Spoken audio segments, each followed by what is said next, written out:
Hello everyone, welcome to Chanakya's YouTube channel.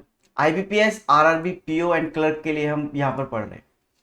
हमने seating arrangement last week start किया था और हमने 3 क्लासेस की थी, जिसमें हमने समझा था कि सिटिंग अरेंजमेंट में हमें क्या क्या करना होता है, कैसे कैसे चीज़ें हमें अप्रोच करनी है। काफ़ी बच्चों ने कहा मेरे से कि सर थोड़े इजी क्वेश्चन स्टार्ट कर दो, थोड़े से इजी करा दो शुरू में 2-3 क्लासेस में, उसके बाद मॉडरेट पे प्लीज़ चले जाना, क्योंकि हमें थोड़ा सा इजी क्वेश्चन चाहिए। तो आज ऐसा किया है कि 2 क्वेश्चंस इजी हैं और 2 क्वेश्चंस थोड़े से मॉडरेट हैं। थोड़े से मॉडरेट हैं, प्रॉपर मॉडरेट भी नहीं कहूंगा। ठीक है, तो 2 इजी क्वेश्चंस, जिससे कि आपको इजी वाले क्वेश्चंस भी समझ में आए। इजी से मतलब है यहाँ पर जो आरआरबी क्लर्क में क्वेश्चन आ सकते हैं, और 2 क्वेश्चन ऐसे हैं जो आपके पीओ के अंदर आ सकते हैं। तो आरआरबी क्लर्क और आरआरबी पीओ दोनों की आपकी जो प्रिपरेशन है वो एक साथ यहाँ पर चलने वाली है। चलिए तो फिर क्वेश्चन देखते हैं पहले। आरआरबी क्लर्क में कैसा क्वेश्चन हमसे पूछा जा सकता है, या फिर हमारे पास जो इजी क्वेश्चन आएगा वो किस लेवल के आ सकते हैं। तो हमारे पास क्वेश्चन है, 7 friends P Q R S T U and V are sitting in a straight line facing north. RRB clerk में ऐसा ही क्वेश्चन आपके पास आ सकता है, जिसमें सिंपल आपके पास डायरेक्टली चीजें होंगी। जैसे आप यहां पर बनाओगे तो 7 लोग आपको बनाने, 1 2 3 4 5 6 7, सारे के सारे पर्सन नॉर्थ देख रहे हैं, तो हमें साफ साफ पता है कि ये लेफ्ट है और ये राइट। ठीक है, ये हमें पता होना चाहिए। Not necessarily in the same order, मतलब वो कह रहे हैं कि P Q R S T आप ऐसे ही अपनी मर्जी से मत बिठा दो। T sits fourth to the left of V. T जो है वो fourth to the left of V है, तो मतलब कुछ ऐसे है। वी के लेफ्ट में कहीं पर 3% छोड़ के फिर टी है। ठीक है, neither T nor we seats eight extreme and, तो इसका मतलब है मिनिमम मिनिमम वी यहां पर तो होगा, क्योंकि वी यहां नहीं हो सकता। 1 2 3 टी, और यही एक कंडीशन बन सकती है कि वी यहां पर हो और टी यहां पर। क्योंकि अगर मैं वी को यहां पे बना देता हूं तो 1 2 3 टी एंड पे आ जाएगा, और उसने बोला कि ना तो टी ना ही वी एक्सट्रीम एंड पर आते हैं, दोनों में से कोई भी एक्सट्रीम एंड पर नहीं आता है। तो वो उस तरीके से हम यहां पर बनाते। P sits third to the right of S. अब एस के राइट में थर्ड पर पी है, एस के राइट में थर्ड पर पी है। अब यहां पे आप सोचो, एस यहां बना सकते हो आप, 1 2 पी बन जाएगा। एस यहां बनाओगे 1 2 पी नहीं बन सकता। देखो समझना, एस को अगर यहां बनाते हो तो 1 2 पी यहां पर बन सकता है। अब ये चीजें आपको क्या बना के देखनी पड़ेंगे ना। आप या तो माइंड में कर सकते हो कि यहाँ पे रखूंगा तो यहाँ पे नहीं आएगा, या यहाँ पे रखूंगा तो यहाँ नहीं आएगा, बट अगर 2 कंडीशंस बनती है तो आपको वो बना लेनी चाहिए। अब एस यहां तो आ नहीं सकता, अगर मैं एस को यहां रखता हूं, समझ के देखना, एस को यहां रखते हैं तो 1 2 पी यहां नहीं आ सकता। इट मीन कि एस यहां पर आ जाएगा, 1 2 और पी यहां पे आ जाएगा। तो ये भी कंडीशन हमने बना ली और ये भी कंडीशन हमारी बनी हुई है। आगे बढ़ते हैं। R sits fourth to the left of U. 1 2 3 4 यही हो सकता है। देखो हमें ये बताया गया, R sits fourth to the left of U. Left और राइट को छोड़ दो, अभी के लिए लेफ्ट और राइट भूल जाओ कि लेफ्ट में है या राइट में है। आप ये देखो, आपको 3 लोगों की जरूरत है, मतलब आपको बीच में 3 लोगों का गैप चाहिए, किसी भी पर्सन के बीच में। एक जगह ये खाली है, एक जगह ये खाली है, एक जगह ये खाली है। अगर आप यहां पे रखते हो तो कभी भी 3 लोगों का गैप नहीं बना पाओ। अगर आप यहां पे रखते हो आर को, तो 1 2 3 आप 3 लोगों का गैप बना सकते हो। ठीक है, और यू के लेफ्ट में है, इसलिए हमने यू को इस वाले एंड पे रखा है। अब यहां पे अगर आप आते तो 1 2 3, तो ये वाली बात हो गई कि यहां पर आर आएगा और यहां पर यू आएगा। ये भी बात खत्म कि यू के लेफ्ट में, देखो यू का फेस अगर हम नॉर्थ में कर देते हैं तो यू के लेफ्ट में आर है, फर्स्ट सेकंड थर्ड फोर्थ पर। आगे बढ़ते हैं। R does not sit at one of the extreme end, मतलब आर जो है वो किसी भी एंड पर नहीं बैठा। तो इस वाले में तो एंड पे आ गया, इसका मतलब ये वाली कंडीशन हमारी गलत हो जाएगी। तो क्या बचता है हमारे पास, क्यू बचता है। तो यहां पर क्या आ जाएगा, क्यू, और ये वाला जो अरेंजमेंट रहेगा ये आपका फाइनल अरेंजमेंट कहलाएगा। तो इसके अकॉर्डिंग ही आप क्या कर दोगे, आंसर्स कमेंट कर देंगे। ठीक है, चलो देखते हैं क्वेश्चन हमारे पास क्या है। यहां पर 4 of the following are alike in a certain way based on this this this arrangement. ठीक है, तो सबसे पहले हमारे पास पी आर एक साथ बैठे हैं, वी क्यू एक साथ बैठे हैं, यूवी भी एक साथ बैठा है, क्यू और पी एक साथ बैठे हैं, एस और टी ये भी साथ साथ बैठे हैं। अब इसका मतलब है कि इनकी ना पोजीशन में गेम होगा, मतलब इसका पहले और इसका बाद में कुछ ऐसा रहा होगा। तो चेक करते हैं, पी आर, पी इधर आर इधर, ठीक है, वी क्यू, वी इधर क्यू इधर, ठीक है, यू इधर वी इधर, ठीक है, क्यू इधर, पी इधर, एस टी, एस के बाद इधर टी है। ठीक है, तो हमारे पास क्या यहाँ पर अलग निकलता है, एस के बाद ऐसे। देखो एस और टी बोला तो एस के राइट में टी है, बाकी जो बोल रहे थे वो उसमें क्या बता रहे थे, लेफ्ट में। जैसे आपके पास होगा यहाँ पर देखो क्यू पी है, जैसे क्यू के लेफ्ट में पी है और एस के राइट में टी है, तो जो पहले वाला पर्सन है वो कहां पर बैठा है, यहां पर उसके लेफ्ट में दूसरा वाले पर्सन बैठा है, ठीक है। तो इस तरीके से आपको देखना है। What is Q's position with respect to T, तो टी के रिस्पेक्ट में क्यू की क्या पोजीशन है, तो फर्स्ट सेकंड थर्ड, और थर्ड पे है और राइट साइड में जा रहा है, तो third to the right, so option number D is the correct answer. Who sits exactly in the middle of the row, तो 1 2 3 4, तो fourth one is the P, 1 2 3, तो इधर से भी फोर्थ पे है और इधर से भी फोर्थ पे है, तो पी जो होगा वो हमारा सही आंसर हो जाएगा, option number D, P is the correct answer. चलिए, which of the following represent friends sitting at the extreme end of the row, तो एक्सट्रीम एंड पे कौन कौन है, एस एंड यू है, so option number D, S and you is the correct answer. तो इस तरीके से आपके जो क्वेश्चंस आएंगे आपको अप्रोच करने और आपको आंसर्स करने हैं। If all the 7 friends are made to sit in alphabetical order from left to right मतलब आप एंड से बोलोगे, ठीक है। अगर साउथ फेसिंग होता तो लेफ्ट एंड जो होता वो हम मानते। From left to right the position of how many will remain unchange, तो चलो बिठा के देखते हैं, यहां पर बिठा के देख लेते हैं। तो यहां पर क्या आ जाएगा, P Q R S T U V, यहां पर अलग है, यहां पर अलग है, यहां पर ये सेम है। एक पर्सन जो है आर वो वहीं पर है जहां पर वो पहले बैठा था। अगर देखो ये नॉर्थ फेसिंग ना होके साउथ फेसिंग होता तो हम इधर से काउंट करना शुरू करते हैं, ठीक है। तो लेफ्ट एंड से बात की, लेफ्ट टू राइट बोला तो इसलिए हम लेफ्ट से राइट की तरफ ही जाएंगे। तो एक पर्सन है आर, तो यहां पर आंसर हो जाएगा option number C, 1 is the correct answer. तो इस तरीके से आपको ये अप्रोच करना है, और ये जो क्वेश्चन है आपका आरआरबी क्लर्क लेवल का क्वेश्चन है, आरआरबी क्लर्क में ये आ सकता है। चलो एक और क्वेश्चन देखते हैं जो आरआरबी क्लर्क में आपके लिए आ सकता है। आरआरबी क्लर्क और आरआरबी पीओ में कैसे आएंगे इसके बाद वाले हम देखते हैं।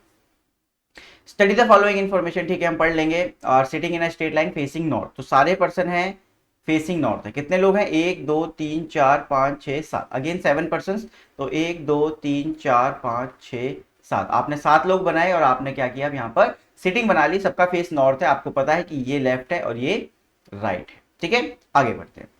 D sits third to the right of K, D जो है वो के राइट में थर्ड पर है। तो हमें नहीं पता, हम देखो कहीं भी नहीं बना सकते, के यहां बन सकता है, के यहां बन सकता है, यहाँ कहीं भी बन सकता है। तो इसलिए हम क्या इसको अभी बनाएंगे नहीं, हम इसे रफली लिख लेंगे कि हाँ अगर हमें कोई इंफॉर्मेशन मिलती है, इंस्ट्रक्शंस कुछ ऐसी मिलती हैं जिसके थ्रू हम के और डी बना सकेंगे तो हम बनाएंगे। चलो आगे बढ़ते हैं। N sit second to the right of D, N जो है इसके भी राइट में बैठा है सेकेंड। तो कितने पर्सन हो गए, 1 2 3 4 5 6 पर्सन हो गए। इसका मतलब देखो यहाँ पे सिंपल है, यहाँ पे समझना, और ये सारे इसी अरेंजमेंट में बैठे हैं, के फिर डी एंड देन फिर एन बैठा है। तो के यहां हो सकता है, के राइट में 1 2 डी ये हो सकता है, और डी के राइट में एन यहां हो सकता है, ठीक है। या फिर के यहां हो सकता है, डी यहां हो सकता है, और डी के राइट में सेकंड पर एन यहां हो सकता है। तो ये दो कंडीशंस बन सकती हैं। इस तरीके से आपको समझना है कि यही दो कंडीशंस ऐसी हैं जहां पर ये बन सकता है। आप यहां पर सोच पाओ कि आपको पता है कि अरेंजमेंट ऐसे रहेगा, के इधर आएगा, के फिर राइट में डी आएगा, और डी के ही राइट में एन आएगा। तो वो पर्सन हमें काउंट करके पता चल गए 6 है, तो हम वो चीज बना सकते हैं। 7 लोग हैं, 6 हम बना सकते हैं। तो दो कंडीशन हमारी उस तरीके से बनती है। सेकंड कंडीशन है L and F R immediate neighbours of each other, तो एल और एफ एक साथ बैठे हैं। अब यहां पे समझो, अगर एल और एफ एक साथ बैठे इसका मतलब है कि दो पोजीशंस ऐसी हैं जो दोनों साथ में ही रहने वाली, ठीक है। तो हमें क्या दिख रहा है, यहाँ पे कोई भी पोजीशन ऐसी चाहिए जो दो पोजीशंस एक साथ खाली बैठी हो। तो ये है, तो एल और एफ में से कोई यहां हो सकता है और एल और एफ में से कोई भी यहां हो सकता है। नीचे वाली कंडीशन में अगर आप देखते हो तो एल और एफ में से कोई भी यहां या यहां हो सकता है, इसके अलावा कोई और जगह नहीं है। तो एल और एफ बन गया, के डी एंड एन भी बन गया। आगे बढ़ते हैं। आगे क्या कह रहा है, immediate neighbours of each other, L is not an immediate neighbour of के। तो एल जो है वो के का नेबर नहीं है, तो यहां से एल हट जाएगा, यहां से एफ हट जाएगा, एल हट जाएगा यहां से एफ हट जाएगा, ठीक है। तो यह हमें बताया गया कि के जो है सॉरी एल जो है वो के का इमीडिएट नेबर नहीं है, तो एल और के साथ नहीं आ सकते थे, इसलिए एफ और एल की पोजीशन हमारी फिक्स हो गई वहां पर। आगे बढ़ते हैं। थर्ड कंडीशन है only one person sits between I and C, I और सी के बीच में एक पर्सन है। अब यहाँ पे देखो आप, आई और सी के लिए ये जगह बचती है, लेकिन इसमें तो 3 पर्सन का गैप आ रहा है, सॉरी 4 पर्सन का गैप आ रहा है। तो इसका मतलब है कि ये वाली कंडीशन हमारी गलत हो गई। आई और सी में से कोई एक पर्सन आएगा किसी भी जगह पे, आई और सी में से यही जगह बचती है क्योंकि एक पर्सन है दोनों के बीच में, और हमारे पास यही सिचुएशन बचती है। आगे की लाइन पढ़ते हैं। I is not an immediate neighbour of D, तो आई जो है वो डी का इमीडिएट नेबर नहीं है, तो यहां से आई हट जाएगा और यहां से सी हट जाएगा, और ये जो बनेगा हमारा, ये क्या कहलाएगा, हमारा फाइनल अरेंजमेंट। ये रहेगा हमारा फाइनल अरेंजमेंट। तो इस तरीके से आपको अप्रोच करना है इन क्वेश्चंस को, और आरआरबी क्लर्क में सिंपल ऐसे ही क्वेश्चंस आने वाले हैं। ठीक है, चलो क्वेश्चन देखते हैं। 4 of the following are alike in a certain way sitting position. ठीक है, D N K L, D और एन मतलब डी के राइट में एन है एक छोड़ के और एल, के राइट में एल है एक छोड़ के, एफ और डी, एफ के राइट में डी है एक छोड़ के, एल और एन, एल के राइट में है एन बट दो छोड़ के है, तो इसका मतलब एल और एन जो है वो हमारा यहाँ पर करेक्ट आंसर होगा। इसमें क्या है, 2 पर्सन का गैप है, बाकी सब में कितने कितने का आ रहा था, एक एक का आ रहा था, तो इसका मतलब है कि ये वाला जो है वो अलग है बाकी ऑप्शन से, तो इसलिए आंसर हो जाएगा हमारा एल एंड एन।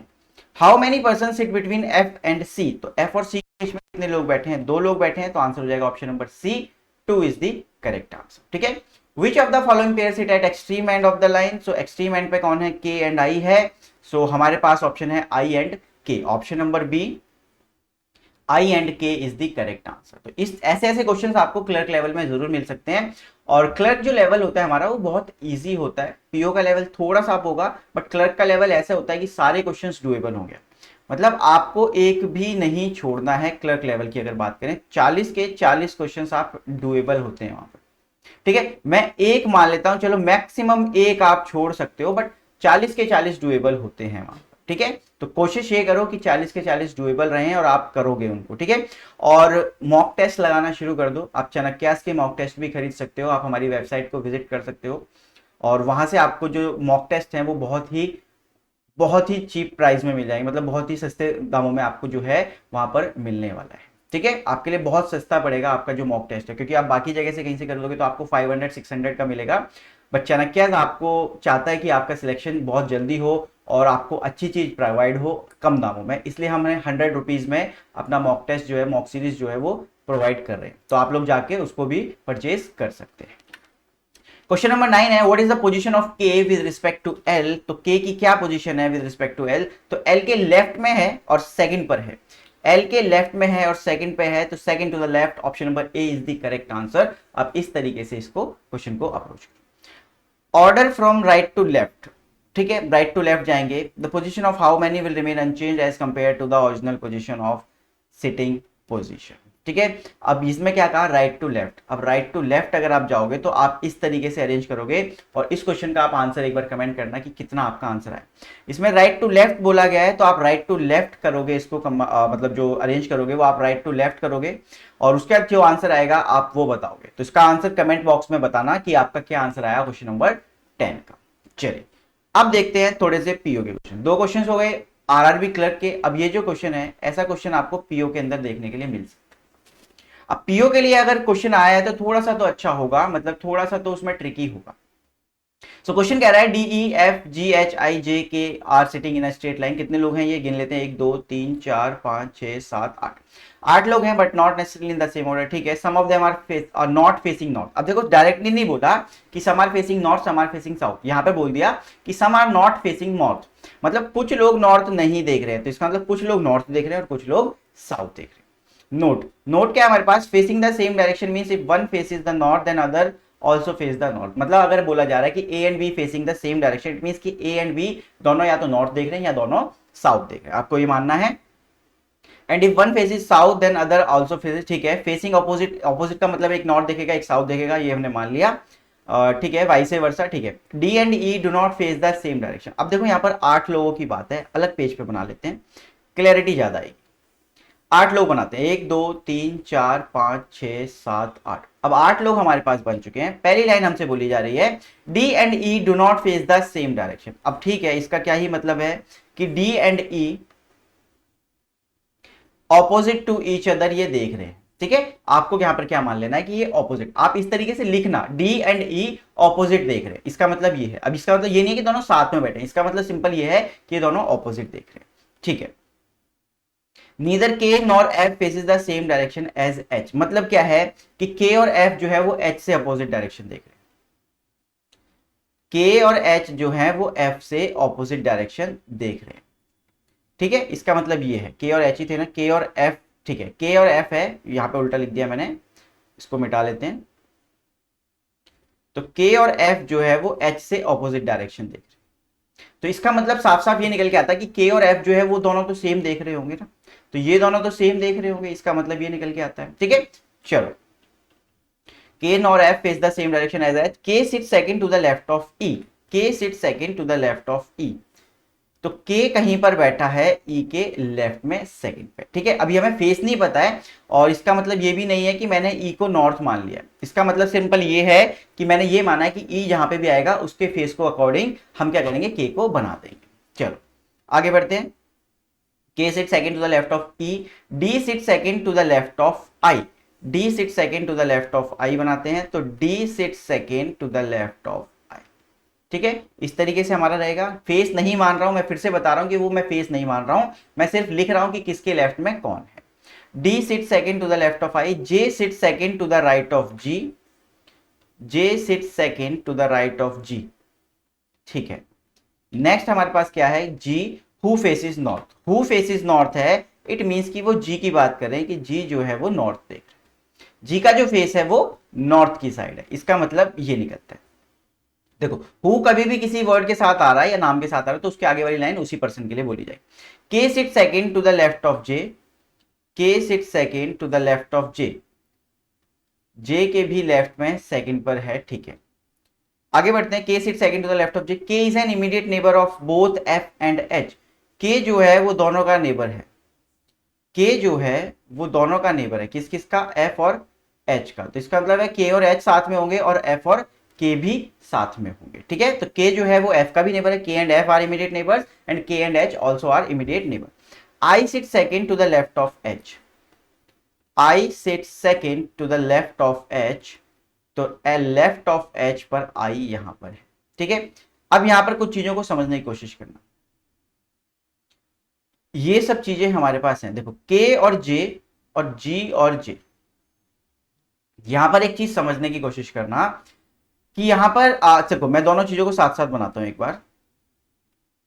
चलो अब यहां पे समझना आप, ये जो G है ये नॉर्थ देख, ये बात श्योरिटी है ना कि G और J के बीच में एक का गैप है और J और K के बीच में एक का गैप है। तो इसका मतलब K यहां तो नहीं आएगा, K भी इधर ही जाएगा, मतलब K भी जो है उधर ही जाएगा। तो इसका मतलब J का जो फेस है वो कहां होना चाहिए, मतलब J के लेफ्ट में है ना, तो इसका मतलब इधर जाना चाहिए। तो इसका मतलब J का जो फेस होगा वो ऑपोजिट टू G होना चाहिए, क्योंकि अगर मैं ऊपर की साइड बनाता हूं, मतलब नॉर्थ फेस करते हैं, तो इसके J के राइट में K बन सकता है, लेफ्ट में नहीं बन सकता। तो इसका मतलब है कि इसका फेस जो है वो ऑपोजिट हो जाएगा। तो 1 2 3 4 5 5 लोगों की इंफॉर्मेशन हमारे पास यहां पर बन जाती है कि K, J और G हम ये बना सकते हैं हमेशा के लिए। देखो G यहां पे बन सकता है, यहां पे समझने की कोशिश करना, G यहां पे बन सकता है, J यहां पे बन सकता है और K यहीं पे बन सकता है और कोई ऑप्शन नहीं बनता अगर मैं G को यहां पे मानता हूं तो। ठीक है, अगर हम मान लेते हैं तो अगर ये देखो G ऐसे है तो इसका मतलब क्या हो गया कि J को नीचे ही देखना पड़ेगा तभी वो उसके लेफ्ट में जा सकता है। ठीक है, अब K और F के बारे में कोई बात बताई थी कि K और F जो है, चलो ये अपोजिट देख रहे हैं, ठीक है ये हो जाएगा, कोई दिक्कत की बात नहीं। ठीक है, अब यहां पर एक चीज और समझो, F, K और H तीनों साथ में है, तीनों साथ में है, इसका मतलब F और K साथ में और K और H साथ में, मतलब K जो है वो दोनों के बीचों बीच आएगा। यहां पर ये बात मान लेते हैं कि K जो है दोनों के बीचों बीच आएगा, तो ये हो सकता है कि F और H में से कोई ऐसे हो, राइट। अगर आप H को यहां बनाते हो, अब ये समझना आप, अगर आप H को यहां बनाते हो, ये चीज समझ के चलना, ये वाली लाइन कहां गई, ये रही H और I वाली। अगर आप H को यहां बनाते हो तो आप I को कभी भी नहीं बना पाओगे, ये समझो। अगर H यहां पे है तो I यहां नहीं आ सकता, I यहां पे आ सकता है। ठीक है, अगर H को यहां बनाते हैं तो I यहां आ सकता है। ठीक है, अभी यहां पे I आ सकता है, बट अगर आप I को यहां बना देते हो तो आपका D कभी भी नहीं बन पाएगा। ये सोचो आप, अगर आपने I को यहां बनाया तो I और D के बीच में एक का गैप है, तो D यहां नहीं आ सकता। I को आप यहां बनाते हो तो भी यहां पर D नहीं आ सकता। इसका मतलब है कि G की पोजीशन ये वाली क्या है, थोड़ी सी गलत है। ठीक है, G की ये वाली पोजीशन क्या है, गलत है। इसका मतलब G यहां पर नहीं बन सकता, ये साफ क्लियरिटी है हमारे पास। तो आगे बढ़ते हैं, अब G को थोड़ा सा और आगे की तरफ ले चलते हैं, एक पोजीशन थोड़ा सा आगे बढ़ते हैं। अगर हम G को यहां बना दें तो J यहां पे आ जाएगा, G का फेस होगा नॉर्थ, J का फेस होगा साउथ और J के एक लेफ्ट में अपने पास K होगा, तो यही हो सकता है। अब यहां पे फिर से एक और चीज देखो, अभी जो पुरानी कंडीशन थी उसमें भी एक चीज मैं आपको बता दूं। देखो G पहले बता ही देता हूं कि यहां पर K और यहां पर ये, अगर यहां पर मैं H मान लू, यहां पर सपोज करो यहां पर हम H मान ले, मैंने ये चीज आपको बताई नहीं, अगर मैं यहां पे H मानता हूं तो यहाँ पे आई आएगा, फिर से डी नहीं बन पाएगा। तो क्योंकि किसी के दिमाग में ये आ रहा होगा कि सर एफ को यहाँ पे मान रहे हो, एच को यहाँ मान लो, तो वो भी हो सकता है। देखो अगर मैं एफ को यहाँ मान लूँ तो एच और आई के बीच में कितना था, कहाँ गया, एच और आई के बीच में एक है, तो आई इधर नहीं आ सकता, आई इधर आएगा, आई इधर आएगा तो डी नहीं बन पाएगा। एच को अगर मैं इधर मानता हूं तो आई इधर बनेगा, फिर डी की जगह नहीं। तो ये कंडीशन थी वहां पर, दोनों बातें, इसलिए मैंने वहां पर उसको दूसरी बात को बनाया ही नहीं। ठीक है, चलिए अब यहां पर एक लाइन कट गई है, यहां से लाइन बनाते हैं पहले सबसे। ये देखो 1 2 3 4 5 6 7 8, ठीक है। अब जी और जे की कंडीशन ये हो चुकी है। तो यहाँ पे अब एक और बात देखो, समझो ये चीज ना बाद में जब धीरे धीरे हम करेंगे तो डायरेक्टली करने शुरू करेंगे, क्योंकि आपका थे चांस वो आप कह रहे थे कि सर थोड़ा इजी कराओ, तो मैं इजी बिल्कुल समझा देता हूं अभी के लिए, बाद में हम डायरेक्ट करेंगे, जैसे हमने पिछली क्लास में भी किए डायरेक्ट क्वेश्चन, हम वैसे करना शुरू करते हैं। अब एफ और के आसपास एफ और एच आएंगे, तो आप अगर एफ को यहां मानते हो तो एच को आपको यहां मानना पड़ेगा। एच अगर आप इधर मानते हो तो आई नहीं बना पाओगे कभी भी, तो आप सिंपल सा आई यहां पे बनाओगे और एफ को आप यहां पर बनाओगे। ठीक है, अगर आप एच को यहां बनाते हो तो आप आई बना सकते हो, आप आई बना सकते हो। ठीक है, तो एच के लेफ्ट में आई है तो ये आई बन गया, और आई और डी के लिए भी बात थी कि आई के लेफ्ट में डी है, तो आई के लेफ्ट में डी यहां पर बन सकता है। ठीक है, अब एक पर्सन बचता है, कौन बचता है यहां पर चेक करते हैं, कौन बच गया यहां पर, के और ई। तो ठीक है, ई बचता है हमारा, तो के और ई के बीच में भी एक का गैप है और ई के लेफ्ट में के है, तो ये बन जाती है पूरी की पूरी यहां पर बात। अब ई और चलो ये बन गया, ये बन गया, ये बन गया, ये बन गया, ये बन गया, ये सब बन गया। ठीक है, ई और डी का जो फेस है वो ऑपोजिट टू ईच अदर है, तो ई अगर आपका यहां पर है, नॉर्थ देख रहा है, तो डी आपका साउथ देखेगा, ये सिंपल है। चलो ये भी खत्म। अब हमारे पास ये बचता है के और एफ जो है वो सेम देख रहे हैं बट ऑपोजिट टू एच देख रहे हैं, तो एच कहां देख रहा है हमारा, नॉर्थ देख रहा है, तो के और एफ हमारे कहां देखेंगे, साउथ देखेंगे। ठीक है, तो आपको यहां पर ये समझ में आई होगी कि यहां पे हम जो कंडीशन उठा सकते थे वो थी के और जे और जी वाली, क्योंकि हमें पता था कि ये इस तरीके से आएगा, और उसके बाद हमें पता था एफ के और एच साथ साथ बैठने वाले हैं, और एच से आई और आई से डी कनेक्ट था। देखो क्वेश्चन सिंपल था बट थोड़ा सा ट्रिकी था, कि जिसको कनेक्ट करना आ गया वो क्वेश्चन को लेके चला जाएगा। ठीक है, चलो सो आंसर्स हमारे पास यहां पर क्या आएंगे वो समझते हैं। Who sits exactly between J and के, तो जे और के बीच में कौन बैठा है, एच बैठा है, so option number B H is the correct answer. How many person in the given arrangement face south, तो साउथ कितने लोग देख रहे हैं वो बताना है, तो 1 2 3 और 4, तो 4 लोग साउथ देख रहे हैं, और हमसे नॉर्थ पूछेगा तो वो भी कितने हो जाएंगे, 4, तो option number C 4 is the correct answer. 4 who sits third to the right of G, तो राइट ऑफ जी थर्ड पे कौन है, तो first second third, H is to the right of G at the position third position. ठीक है, तो जो भी आंसर है हम यहां पर करेक्ट करके आगे चले जाए।